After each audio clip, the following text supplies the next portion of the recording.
गर्मी में गरीब बहू का ठंडा ठंडा ससुराल। गर्मी से परेशान पार्वती दरवाजे पर बैठकर हाथ पंखा डुलाते हुए बड़बड़ा रही थी। कसम से इस निगोड़ी गर्मी के मौसम ने तो नाक में दम करके रख दिया। आज तो पेड़ पौधों में भी हलचल नहीं है कि पसीना सूखे।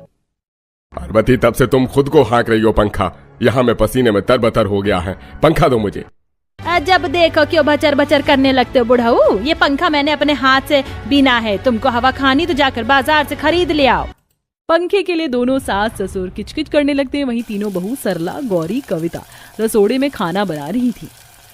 सासू माँ ससुर जी का अजीब हाल है। जब देखो झगड़ा करने के मिजाज में रहते हैं।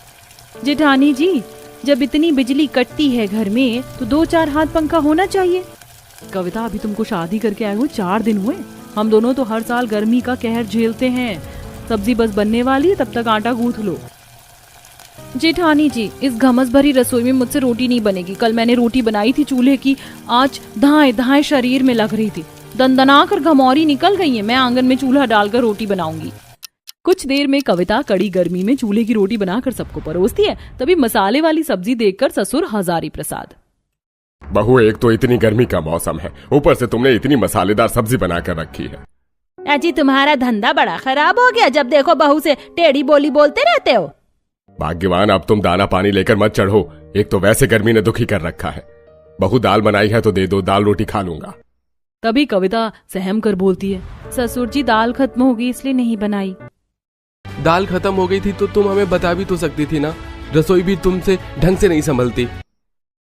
खींचे मन में सारे मर्दाने खाना खाते हैं, फिर बहुएं जूठे बर्तन समेटती हैं।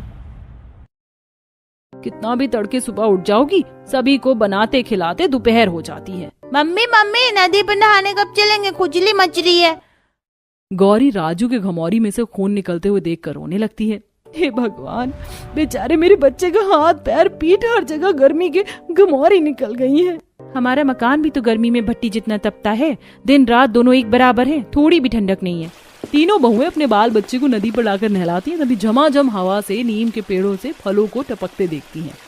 ये तो नीम के फल हैं। कुछ दिनों पहले तक कितने कच्चे थे, लेकिन अब पक गए।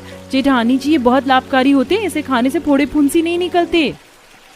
कविता उन सारे फलों को चुन लेती है और कुछ नीम की टहनी तोड़कर घर लाकर सिलवट्टे पर पीस कर लगाती है कि अगले दिन माँ देखो, मेरी सारी घमौरी छूट गई और खुजली भी नहीं हो रही। सचमुच देवरानी जी, तुम्हारा देसी नुस्खा तो बिल्कुल रामबाण इलाज निकला। बच्चों की सारी घमौरी छूमंतर हो गई। तभी पसीने में लथपथ तीनों के पति बिस्तर से उठ जाते हैं। तुम तीनों दिन भर घर में रहकर करती क्या हो?